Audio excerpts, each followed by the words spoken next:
Hello student, in the previous video we had studied about the government of India, its structure, the legislature and Lok Sabha.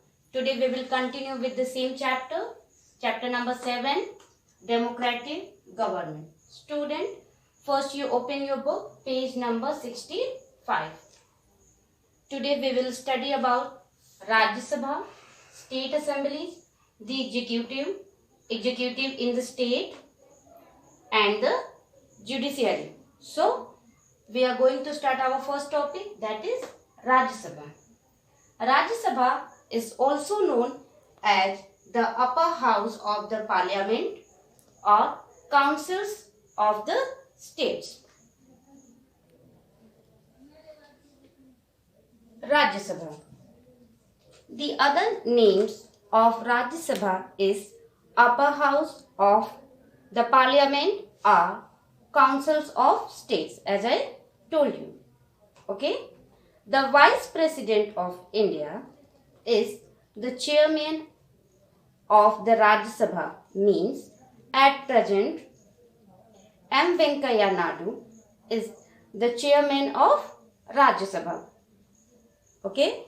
Maximum number of members in Rajya Sabha can be 250. Okay. What will be the maximum number of members in Rajya Sabha? 250.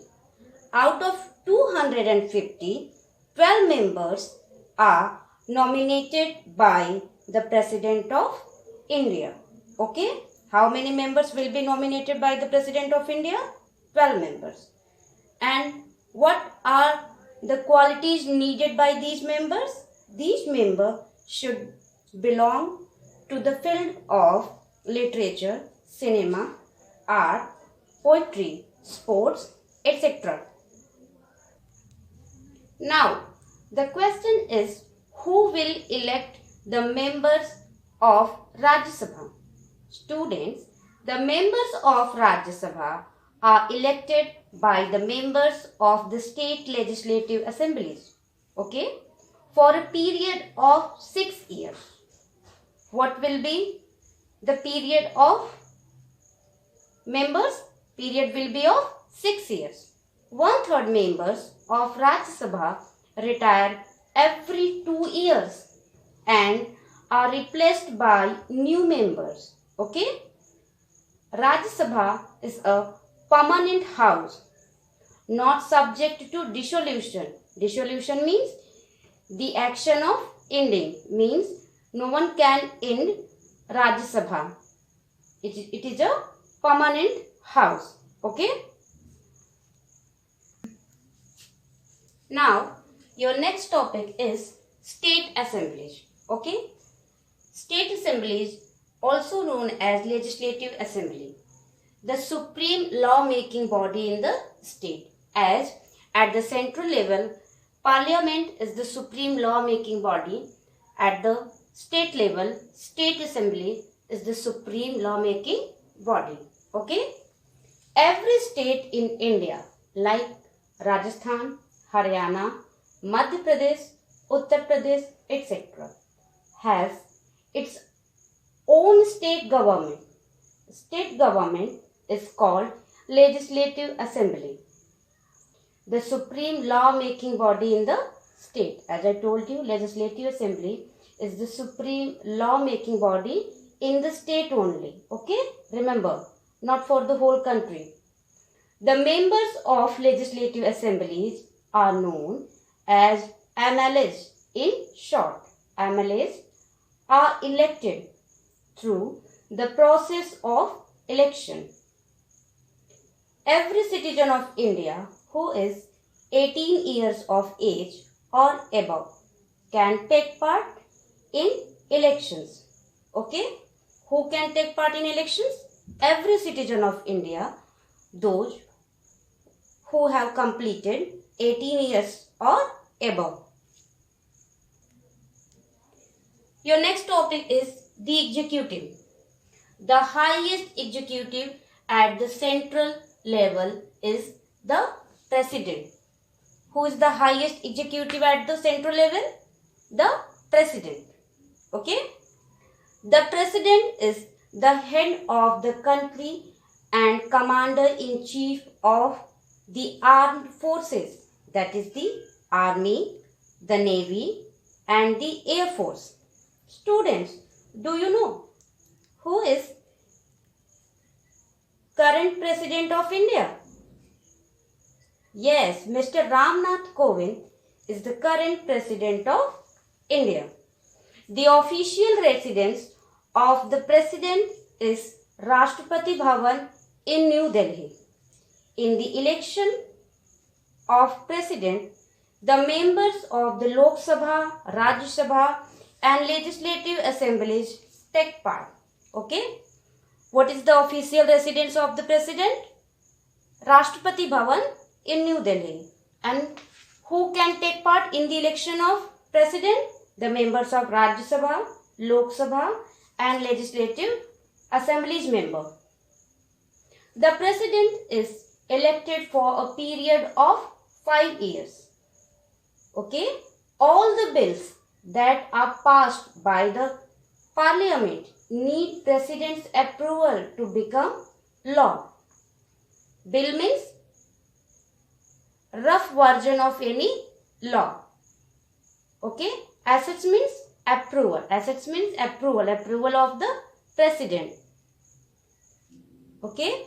As you know that we have parliamentary form of government.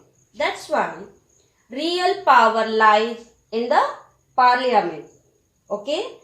Official head of the country is the president, but real power lies with the parliament. Student, you have studied in the previous chapter the party which will get maximum number of votes is the election will form the government. Okay? If any party will not get majority in the election, it can join hands with other parties and form the government. This is known as coalition government. Coalition means composed of many smaller parties. Means many smaller parties will join to form a government. Okay? Students, do you know that Dr. Rajendra Prasad is the first president of Free India and Pandit Jawaharlal Nehru is the first Prime Minister of Free India? Student, now you know well that how a party comes in power. Okay? So, now how will they form the government? See, the party which comes to power proposes a name for the position of the Prime Minister of India. He is sworn in as the Prime Minister by the President of India. He is the head of the Prime Minister has a special team of ministers who are called the Cabinet Ministers. These ministers are assigned various departments like Ministry of Defense, Ministry of Finance, Ministry of Human Resources, Agriculture, etc. The ministers in the central government have corresponding ministers at the state level. Corresponding means they will pass the message. Okay? In this way, each state has its own education, home and health minister amongst others. Okay? Means Prime Minister with the help of other ministers, those are known as cabinet ministers, are given different departments to run the government easily and properly. Now, your next topic is the executive, in the state. The highest executive of the state is the governor, as the highest executive at the central level is the president. In the same way, the highest executive at the state level is the governor. Governor is nominated or selected by the President of India. Governor of the state invites the leader of the majority party to form the government in the same way as the Prime Minister invites ministers to form the government. In the same way, governor also invites the minister to form government at the state level for a period of 5 years. The leader of the majority party becomes the chief minister of the state. In the same way as prime minister become the minister of the majority party at the central level, in the same way majority party choose a member for the post of chief minister. Every state has a governor and chief minister, as we have president and prime minister. In the same way, at the state level, every state has a governor and a chief minister. The governor is appointed by the President of India. Your next topic is the judiciary. The Supreme Court is the highest judicial court in our country. The judiciary is the third branch of the government. People who are indulged in criminal activities are tried in court of law. The Supreme Court of India is the highest judicial body in our country. Every state has a high court and smaller courts at the district level. If a citizen is not satisfied with a decision given at any level, he can appeal to a higher court in his state and also to the Supreme Court of India. These three branches have been constructed to keep a check on each other's power and to prevent its misuse. Okay? Student, today's homework is to read these topics carefully and revise them. Thank you.